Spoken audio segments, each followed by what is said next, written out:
안녕하세요. 경제 읽어주는 남자 김원석입니다. 지난 편과 이어서 우리 한문도 한국부동산경제협회 회장님과 대담을 이어가도록 하겠습니다. 인사 한번 부탁드립니다. 안녕하세요. 저번에 말씀드린 것처럼 국민의 행복한 주거 안정을 위해서 노력하고 있는 한문도라고 합니다. 네, 노력 더 많이 해주시길 네, 부탁드리겠습니다. 1편을 안 보신 분도 계시기 때문에 네네. 1편을 보십사 꼭 요청을 좀 드려보기도 하고요. 네. 1편에서는 이제 정책에 대해서 논의를 했고요. 네. 2편은 부동산 시장을 전망해보는 그런 시간을 가져볼까 합니다. 회장님은 예. 보통 시간이 어떻게 되세요? 굉장히 바쁘게 일과를 보내십니까? 아니면 좀 여유 있게 보내십니까? 일부러 여유 있게 보내려고 시간 조절을 스스로 하고 있습니다. 스스로 하고 계세요? 네, 인생 딱 한 번인데 일에 너무 쫓겨다니시다 보면 네. 내가 왜 사는지라는 퀘스천이 가끔 찍히면 좀 허무하잖아요. 아, 그렇습니다. 근데 이제 미리 좀 하고 나면 돈은 좀 덜 벌지라도 네네. 뭐 가족과 어떤 뭐 자연 뭐 이런 네. 것 좀 누리면 그런 거 좋아하세요? 또 일도 좀 잘 되고 그러더라고요. 네. 그래서 저는 좀 조절하는 편입니다. 그러시군요. 네. 그러면 여유 시간에 아마 가족분들과 또 네네. 자연으로 많이 가실 것 같다라는 지금 말씀에서의 뉘앙스가 느껴지는데. 네, 맞습니다. 근데 그거 좋아하세요? 애들은 좀 커가지고 네. 와이프랑 10번 간다 그러면 3번 정도는 안 사람이랑 가고 아. 7번은 좀 혼자 가는 정도. 혼자도 가세요? 혼자 있는 게 요새 좋지 않나요? 그럼 혼자 어떤 자연으로 가십니까? 젊을 때는 배낭여행을 많이 했지만 정말? 무전여행이라고 그러죠. 네네네. 예전에. 지금은 이제 자가용 있잖아요. 네. 자가용 타고 가다 보면 이렇게 고속도로 가다 국도로 빠지고 싶은 느낌이 있을 때가 있어요. 네. 그냥 막연히 저기 이쁘다 그럴 테니 그걸로 갑니다. 그걸로 가면 이제 예.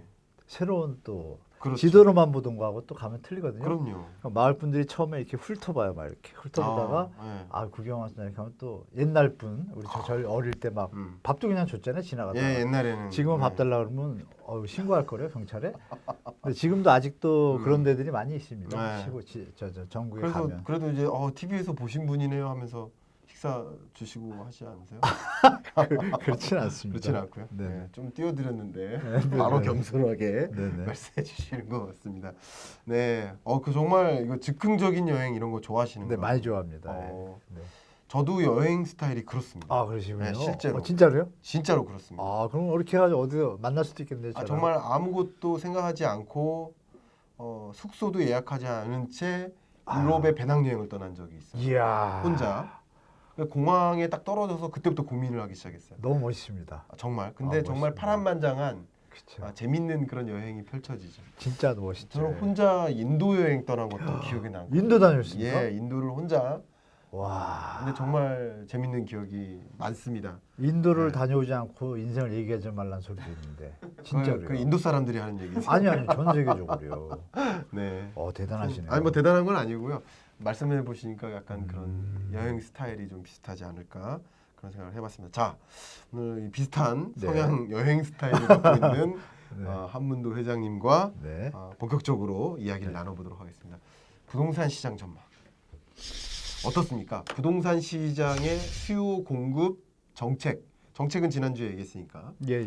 먼저 수요 측면에서 먼저 이야기를 해볼까요? 수요- 부동산 수요세가 좀 이어질까요? 잠재하고 있습니다. 잠재하고 있고. 잠재만 하고 있다. 예를 들어 어떤 주택을 구매할 능력이 안 돼도 그 네. 욕구는 다 있습니다. 누구나 있지 않겠습니까? 예. 그래서 정부에서 미국의 버블 사태처럼 네. 정부에서 80%까지 대출을 해주고 네. 장기 모기지를 한다 그러면 다 집 살 분들이죠. 그렇죠, 사실 누구나 살 수 있잖아요. 예. 다만 이제 그런 여건이 금융 정책이 뒷받침 안 될 때는 수요 공급으로 가야 되는데 요번 앞으로 이제 수요 공급 이런 상에서 우리가 주의할 게 좀 한 가지가 있습니다. 시장에서. 왜냐하면 뭐죠? 우리가 노태우 정부 때 막 네. 국민이 막 경제 성장률이 막 6~7% 찍고 14% 찍을 때 그 당시에 인구가 서울 수도권이 1년에 30에서 50만 정도, 많을 때 50만, 적어도 30만이 계속 증가할 때예요. 인구가 증가할 때. 네네. 그래서 1989년에 임대차 보호법을 1년에서 2년으로 바꿨고, 네. 89년 말에 이제 200만 호 신도시 정책을 발표하면서 대통령하고 뭐 이랬잖아요. 네. 근데 그 200만 호 중에 우리가 계산해 볼 게 뭐가 있냐면요. 200만 원 중에 120만 원은 지방 광역시였고요. 지방하고 80만 원가 서울 수도권 물량이었습니다. 네. 근데 그게 이제 한 5, 6년, 7년 동안 이제 공급이 됐지 않습니까? 네. 근데 그 90년도부터 89년 이후 발표하고 1년 뒤부터 주택 가격이 안정돼서 10년간 안정됐습니다. 네. 98년 IMF 전까지 아. 호황을 누리죠. 주택 가격이 안정이 되니까 그럼 거기 아까 지금 안정이라는 표현은 가격이 상승했다는 뜻인가요? 지금? 아니요 거의 유지 수준. 거의 유지만 네, 됐었다. 네. 아. 그 89년부터 98년 한 9년 10년간 10%도 안 올랐을 거예요. 그러니까 90년대 네, 90년대 황금 때 90년대는 그냥 가격이 거의 유지만 뭐, 됐다. 예, 예. 집값에 걱정 안 하고 돈 모을 생각을 했죠. 그러니까 아. 돈을 모으니까 그 돈이 이자율이 높으니까요, 또. 그렇죠. 또 그렇죠. 이자율 높은데 그 돈이 또 기업에 들어가고 네. 경제 선순환이 아주 일어날 때 대한민국이 좋았지 않습니까? 네, 네. 아주 뭐 안정적인 공급이 이제 받쳐줬으니까요. 네. 근데 이제 지금은 이제 더 늘어나는데 그 뒤로는 그것을 못했죠. 네. 못하다가 요번에 발표량을 보셔야 돼요. 뭐냐면 127만 호라고 그랬거든요. 네. 127만 호의 서울 수도권이에요. 네. 7년간. 네. 그럼 노태우 때랑 큰 차이가 없잖아요. 네. 근데 인구는 안 늘고 있습니다.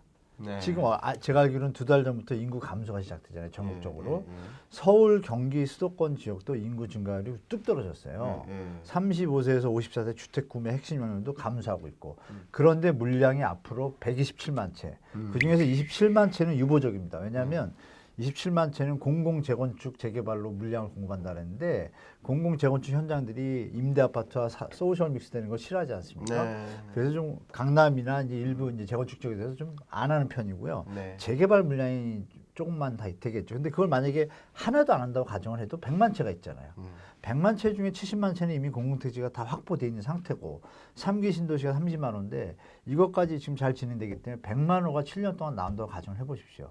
그러면 노태우 정권 시절에 인구수와 비교를 다 했을 때 30만씩 인구가 늘어남에도 불구하고 가격이 안정이 됐습니다. 네. 근데 지금 어떤 일이 벌어질까요? 수요층은 조금은 얇아지고 있는데 그렇죠. 공급은 그때보다 20만 원가 더 늘어나요. 예. 만약에 공공 재건축과 재개발까지 되면 130만 원 가까운 거예요. 네. 네. 이 어마어마한 물량을 누가 받아요? 그래서 이제 우리가 한번 짚어볼 게 문재인 대통령이 이런 얘기를 했었어요. 일본처럼 절벽될까봐 뭐 이런 소리 하다가 공급 확대를 주저주저했어요. 그건 네. 뭐냐면 일부 정보 쪽에 정보를 파악하는 전문가들 입장에서는 지금 100만 원가 공급이 돼서 나중에 문제가 될 수도 있겠구나 일본처럼 이런 판단도 있고 네. 한 측에서는 그렇지만 좋은 주택을 선호하는 어떤 주택 수요를 맞춰서 100만 원 가도 된다라는 그 논리와 이번에 정치적으로 비판을 많이 받다 보니까 네. 정부에서 과감하게 그래도 국민주거 복지를 위해서 가자하고 100만 원을 던졌어요. 그렇다면 그 사이에서 우리 시청자 구독자 여러분들은 네. 좀 냉정하게 판단하셔야 된다. 다주택자분들이라면 시장에 대해서 만만해 보시면 안 된다. 네. 특수적으로 인기 있는 지역도 전체적으로 뭐 강남이 예전에도 미분양도 있었잖아요. 한때 네, 네. 그런 걸 좀 더듬어 보셔야 될 것 같습니다. 네. 야, 정말 부동산 시장의 전망을 저도 사실 했거든요. 왜냐면 네, 네. 제가 매년 경제 전망서를 발표하지만 그러시죠, 예, 맞아요. 그 경제 전망을 발표할 때 한 20가지 그 이슈를 항상 하는데 네. 20가지 이슈에 어떤 특정한 해에 상관없이 늘상 잡고 있는 네. 영역이 이제 부동산입니다. 부동산은 그렇죠, 예. 항상 그 이슈 중에 하나로 잡고 있는데 제가 지금까지는 다 맞췄습니다. 아이, 뭐 당연하죠. 워낙 유명하시잖아요. 2019년 경제 전망 2018년에는 네, 네, 그때는 봤습니다, 2019년에는 떨어진다 했는데 네, 떨어졌고 맞습니다. 예. 20년에는 오른다 했는데 올랐고 21년 전망서는 제가 책을 이미 원고를 다 던졌는데요. 떨어진다라고 전망을 했습니다. 그러니까 그렇군요. 떨어질 수밖에 없는 조정될 수밖에 없는 근거는 지금 협회장님하고 의견이 크게 다르지 않아요. 네, 네. 그러니까 모든 것은 가격이 예. 수요와 공급에 의해 결정돼요. 네, 맞습니다. 국제 유가도 그렇고 금리도 그렇고 그렇죠. 환율도 그렇고 모든 것이 수요와 공급에 의해서 결정되는데 일단 수요는 주저하게 만들었어요. 네. 그리고 오히려 매도하게 만들었죠. 그렇죠. 실거주자만 매수세를 강하게 만들었어요. 네. 다만 이 실거주자마저 주저하게 만드는 상황. 맞습니다. 왜 가격이 조정될 거라고 가격이 떨어질 거라고 이 주체들이 인식을 하면 매수를 안 합니다. 맞습니다. 그럼 매수세가 굉장히 약화되는 느낌이에요. 네. 그런데 물론 거시경제 환경은 좋아요. 저금리, 초저금리가 네, 계속 저금리가 유지되고 있죠. 예. 그리고 경기가 회복되는 국면이기 때문에 부동산 시장의 거시경제 여건은 좋으나 지금 정책 기조가 굉장히 강하기 때문에 그렇죠. 20년까지만 해도 정책의 영향이 상대로 작았습니다. 작았죠. 2021년 같은 경우는 수요와 공급에 직접적인 영향을 미칠 수밖에 없는 상황이 그렇죠. 되기 때문에 수요를 꺾고 말 그대로 공급은 더 늘어날 수밖에 없는. 그리고 이제 시나리오상 만약에 다주택자도 적극적으로 매도할 수 있도록 양도세 영역의 정책을 개편을 미세존적을 한다면 그러면 더 강하게 맞습니다. 매도세로 연결될 수밖에 없고 법인 매물만 해도 어마어마하거든요. 어마어마하죠. 예. 근데 지금 말씀하신 것처럼 공공주택 분양 물량도 이렇게 많이 쏟아지니까 그렇죠. 그리고 상대적으로 인구의 증가세가 둔화되거나 네. 이제 감소할 거라고는 생각은 아직은 안 됩니다. 왜냐하면 통계청 전망은 2027년까지는 어쨌든 인구가 증가할 걸로 보고 있어요. 왜냐하면 자연 증감 외에 외국인 유입 규모도 있기 때문에 일부 있죠. 예, 그렇기 때문에 그것은 이제 지금 단정 짓기는 어렵습니다만 네. 어쨌든 증가세가 둔화된 건 확실해요. 네.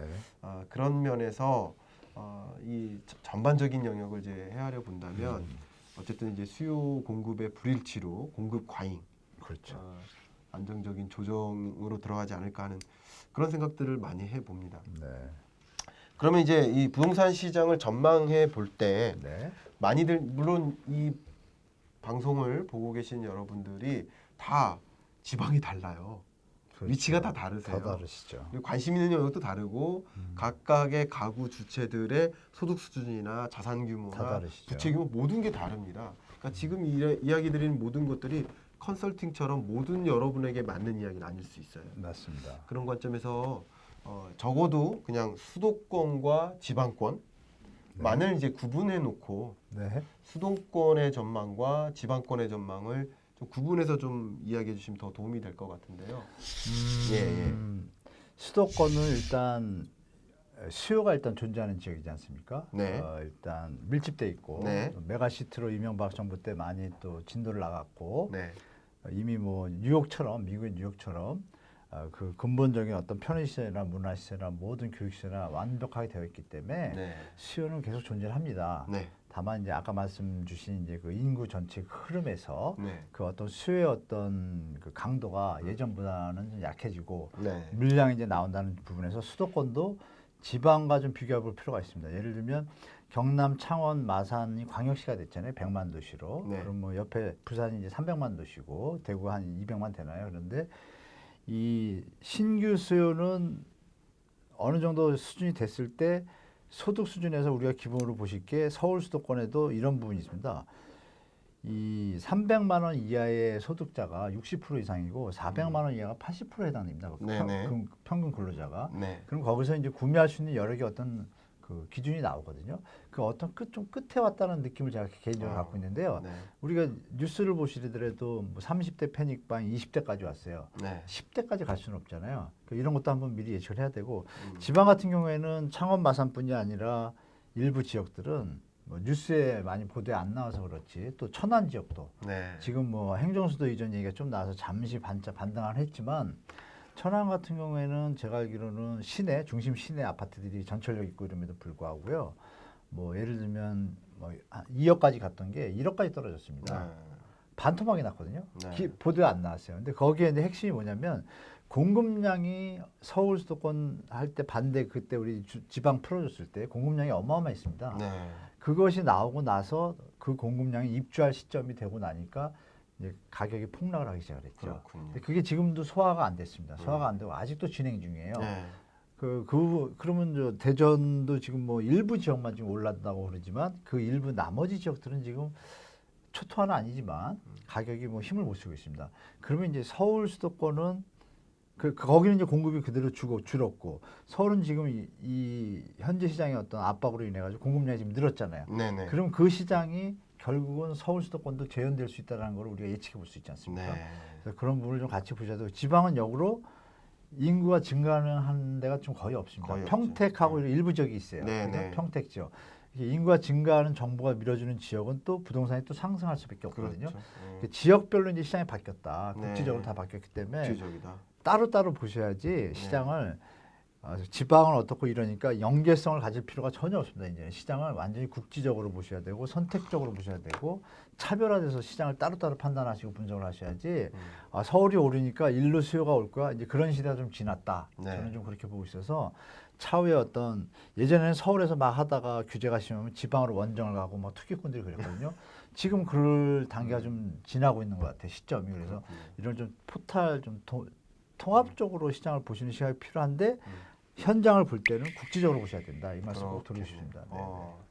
제가 그 부동산 시장을 포함해서 경제 전망을 할 때 그 네. 해를 규명하는 하나의 단어를 항상 선정해 왔어요. 아, 네, 네. 그래서 19년은 결정점이다. 하강 국면이 뚜렷하다. 아, 20년은 대전환점이다. 대전환 라고 했는데 2021년은 이탈점이라고 했습니다.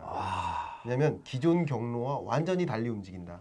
부동산 시장도 그렇습니다. 박사님 이런 절묘한 표현들을 어떻게 야 저는 대단하신데 1년 동안 고민을 합니다. 역시 그 해를 뭐라고 규명하면 가장 좋을까요? 2019년 그러니까 대전환점 이탈점 그 전에 네, 뭐라고 그 전에 하셨죠? 결정점이에요. 와 이거 네, 하강 국면이 이미 뻔히 보이다시피 한다. 이거 네. 국민들이 이걸 다 아셔야 되는데 굉장히 박사님 그거를 많이들 야. 알고 계신데요. 저는 어쨌든- 머릿속에만 있었지 이렇게 네, 딱 정리해 주는 건 네, 지금 네. 처음인데 그렇게 너무 했는데 좋습니다. 네, 부동산 시장마저도 네. 기존의 경로랑 전혀 달리 움직인다. 네 라는 맞습니다. 표현이었던 것 같습니다. 와, 그래서 사실 정리를 해보자면 2020년까지는요. 네, 매매 가격이 그래도 고공행진했다고 하지만 그렇죠. 그게 전국 평균 매매 가격은 그렇게 뚜렷하진 않아요. 맞습니다. 정확하십니다. 국회에서 논의한 게 그거 똑같아요. 정확하십니다. 그러니까 야당에서 질문할 때는 수도권을 중심으로 질문한 거고 서울을 맞습니다. 염두에서 질문한 거고 이제 이 국토교통부 김현미 장관은 그냥 전국 평균 매매 가격을 놓고 답변한 거예요. 그렇죠. 그러니까 서로 다른 데를 보고 있는 것뿐이지 둘 다 맞는 거예요, 사실은. 맞습니다. 네. 사실은. 그래서 되게 재밌는 게 전국 평균 매매 가격이 거의 그대로 유지됐다는 얘기는 근데 수도권은 엄청나게 올랐다는 이 얘기는 지방권은 그만큼 조정됐다는 거거든요. 맞습니다. 네. 그러면 향후에는 어떻게 움직일까라는 것을 지금 우리 협회장님께서 뚜렷하게 명시적으로 말씀해주고 계신 것 같습니다. 전반적인 이 과잉 공급에 따른 조정세가 이어지지 않을까 이렇게 전망을 해봅니다. 자, 그러면 이런 부동산 시장 정책과 전망하에 우리는 어떤 투자 전략을 가질지 잠시 쉬었다가 우리 3편에서 본격적으로 또 이야기를 나눠보도록 하시겠습니다. 네, 감사합니다. 감사합니다.